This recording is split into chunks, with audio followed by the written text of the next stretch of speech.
At exactly 10:13 p.m., every door in the building locked at the same time. Not just the front entrance.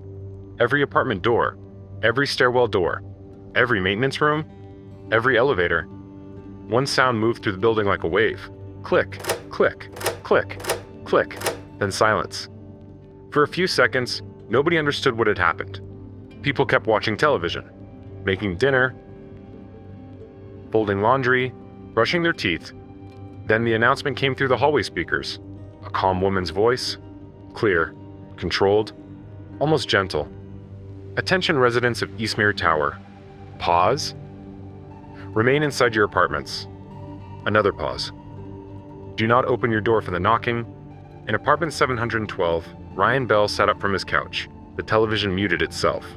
His phone screen went black. The lights in his apartment dimmed once, then steadied. Ryan stared toward his front door. He had lived in Eastmere Tower for 6 months. Old building. 14 floors. Bad plumbing? Slow elevators. The kind of place where the hallway lights buzzed and the stairwells always smelled faintly damp. But the speakers had never worked before. The landlord had told him they were disconnected years ago. Then the woman's voice returned. First knock begins in 5 minutes. Ryan stood slowly. What? His phone buzzed. Unknown number. A message appeared. Do not answer anyone after 10:13. Ryan stared at the screen. Another message came through. Even if they know your name. Somewhere down the hall, someone laughed nervously. The door handle rattled. Then a man shouted from apartment 714. Is anyone else hearing this? Nobody answered. The hallway speaker crackled again. Please remain calm. The lights flickered. Do not stand near your door. Ryan backed away without meaning to. Then came the first knock. 3 floors below him. Faint. Muffled. Knock. Knock. Knock. The sound echoed upward through the pipes. Then another knock. This time from the 6th floor. Then another. Closer. Apartment by apartment. Floor by floor. The knocking was moving upward. Ryan's phone buzzed again. They start low. The hallway outside his apartment went completely quiet. Too quiet. No footsteps. No voices. No elevator hum. Just the distant knocking. Closer now. Knock. Knock. Knock. From apartment 705, then 706, then 707, Ryan stood frozen in the middle of his living room. The speaker crackled again. Residents are reminded that opening your door is voluntary. The wording bothered him. Voluntary. Not dangerous. Not prohibited. Voluntary. Across the hall, apartment 711 belonged to Mrs. Alvarez. She was older. Friendly. Always asked Ryan if he had eaten. Her voice suddenly came through the wall. Ryan? He turned toward the door. Ryan, can you hear me? He stepped closer. Mrs. Alvarez. Her voice shook. Something is outside my door. Ryan looked at his phone. No new message. Mrs. Alvarez continued. It sounds like my son. Ryan frowned. I thought your son lived in Toronto. He does. A pause. Then she whispered, but it knows what he called me when he was little. The hallway outside Ryan's apartment creaked. One slow step. Then another. Ryan held his breath. A voice spoke from the hallway. Not Mrs. Alvarez, not the speaker. The young man's voice. Mom. Mrs. Alvarez started crying through the wall. The hallway voice softened. Mom, please open the door. Ryan moved toward his own door without thinking. His phone buzzed violently. Do not speak through the door. Ryan stopped. Another message appeared. It learns faster when you answer. Mrs. Alvarez sobbed once. Then Ryan heard her chain lock slide. His stomach dropped. Don't, he whispered. Her door opened. Only a few inches. Then everything outside went silent. No scream. No struggle. Just silence. The hallway speaker crackled. Apartment 711 has responded. Ryan backed away from the door. Then came another sound. Mrs. Alvarez's voice. From the hallway. Calm now. Too calm. Ryan? He didn't move. She knocked once on his door. Then twice. Then 3 times. Ryan, open up. The lights in Ryan's apartment dimmed again. His phone buzzed. That is not apartment 711. Ryan covered his mouth. The voice outside waited. Then it changed. It became Ryan's father, Ryan. Ryan's chest tightened. His father had been dead for 11 years.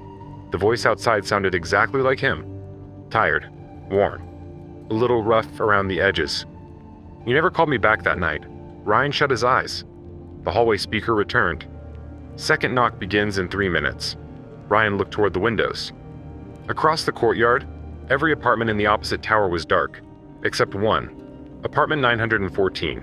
A man stood inside his window, staring out. Then the man raised one hand and pointed downward. Ryan looked. In the courtyard below, several residents stood in the rain, motionless, still wearing pajamas, robes, house slippers, all facing Eastmere Tower, all looking upward. Ryan stepped back from the glass. His phone buzzed again. "Do not look at the courtyard." The television turned on by itself. Static. Then, a camera feed appeared. The 7th floor hallway. Black and white. Grainy. Ryan saw his own apartment door, and standing outside it were 3 people. Mrs. Alvarez, Ryan's father. And Ryan himself. The version of Ryan on the screen stood perfectly still, facing the door. Then it slowly turned toward the camera. The feed cut to black. Ryan ran to the kitchen and grabbed a chair. He wedged it beneath the door handle. The speaker crackled again. Second knock begins now. This time, the knocking came from inside the apartments, not the hallway. From closets, bathroom doors, kitchen cabinets. The wall behind Ryan's television. 3 slow knocks, everywhere at once. Ryan backed into the bedroom. His closet door was shut. Then it knocked. Knock, knock, knock. Ryan whispered, "No?" His phone buzzed. "Do not open interior doors after second knock." The closet handle turned once, then stopped. The building announcement continued calmly. "If you hear someone in another room, remain where you are." Ryan heard crying from inside the closet, a woman, soft, terrified. "Please help me." He didn't move. The voice cried harder, "I'm locked in here." Ryan stared at the door. The crying stopped instantly. Then the voice said, "You're learning." Ryan's blood went cold. The bedroom light shut off. The closet door slowly opened by 1 inch. Darkness inside. Nothing else. Ryan backed into the hallway. His front door was still blocked by the chair. The knocking outside returned. Louder now. More impatient. Then the speaker crackled. Apartment 712 has not responded. The hallway outside went silent. Then every lock on Ryan's front door began turning. One by one. Deadbolt. Chain. Handle lock. Ryan lunged toward the chair and held it in place. The door pushed inward slightly, not enough to open. Just enough for a thin black line of hallway darkness to appear. The voice whispered through the gap. "We only need 1 invitation?" Ryan held the chair with both hands. "I didn't invite you." The voice outside answered immediately. "You looked." Ryan froze. The door pushed harder. The chair scraped across the floor. Then every light in the building went out. Ryan stood in total darkness. The only light came from his phone. One new message? Third knock begins at 10:33. Do not be seen. The emergency hallway lights came on outside his door. Red lights spilled through the crack. The door slowly eased shut again. The locks clicked back into place. Ryan dropped to the floor, breathing hard. Then the building intercom changed. The calm woman's voice was gone. Now there were many voices, layered together. Residents, neighbors, people crying, people whispering, people repeating names. Then one sentence came through clearly. "They are using the ones who answered." Ryan crawled toward the window again and looked without standing too close. More people were in the courtyard now. Mrs. Alvarez stood among them. So did the man from 914. So did people Ryan had seen in the mailroom, the laundry room, the elevator. All of them facing the building. All waiting. The rain moved through them strangely, like they were there, but not completely. Then every window across Eastmere Tower lit up at once, apartment by apartment. Inside each lit window, Ryan saw someone standing near their door, listening, deciding. The speaker returned. Third knock begins now. The entire building shook. Every apartment door knocked at once, not 3 knocks this time, continuous, a low thunder of fists against wood. The sound filled the tower, then the knocking stopped. All at once. Silence. Ryan's phone buzzed one final time. The third knock says not for entry. A second message appeared. It is for counting. Ryan looked toward the door. From outside, the calm woman's voice returned. Apartment 101. A pause. Responded. Then another. Apartment 203. Responded. Apartment 406. Responded. The voice was counting them, one by one. All the people who had opened their doors. Then it reached the 7th floor. Apartment 711. Responded.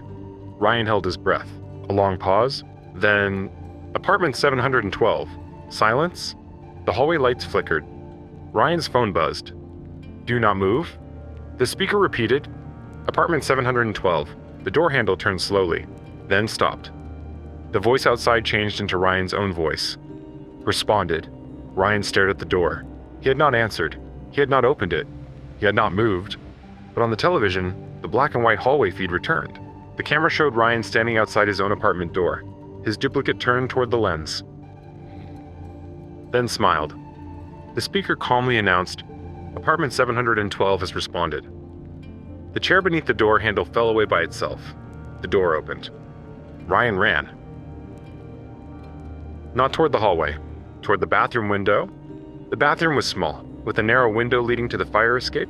He climbed through as the apartment door opened behind him. The hallway outside was full of people, all standing still, all facing his apartment, but none of them followed. Ryan stepped onto the wet fire escape. Rain poured over the metal stairs. Below him, the courtyard figures looked up together. Every face turned toward him. Then the building announcement echoed through the night. Resident outside detected. Ryan froze. Every apartment window in Eastmere Tower went dark. Then the courtyard lights switched on, one by one. All focused on him. His phone buzzed. You left during counting. The fire escape beneath him began vibrating. The metal stairs below folded upward, not breaking. Closing. Like the building itself was removing the way down. Ryan climbed upward instead. Floor 8, Floor 9, Floor 10. At the 13th floor, he stopped. Eastmere Tower only had 14 floors, but the fire escape window beside him was open. Inside was a hallway he had never seen. Clean. White. Bright. No apartment numbers. No doors except one at the very end. On the wall beside the window, written in black marker, were the words, "Do not live here after 10:13. Ryan climbed inside. The hallway smelled like dust and cold air. Behind him, the fire escape vanished from the window, not moved, not hidden. Gone. His phone buzzed one last time. Welcome to floor 13. At the end of the hallway, the only door opened slowly. From inside came the calm woman's voice, the same voice from the building announcement. Please remain inside. Ryan did not move. The door opened wider. And from somewhere behind him, in the empty hallway, someone knocked 3 times. Knock. Knock. Knock. The next morning, Eastmere Tower looked normal. Residents went to work. The elevators ran. The lobby lights worked. No one remembered a lockdown. No one remembered the announcements. No one remembered the people in the courtyard. Apartment 712 was empty. The landlord said Ryan Bell had moved out overnight. But weeks later, a new tenant found something scratched into the inside of the front door. Small letters, almost hidden near the bottom. If the building locks you in, do not let it count you. And every night at exactly 10:13 p.m., the locks in Eastmere Tower still click once, all at the same time.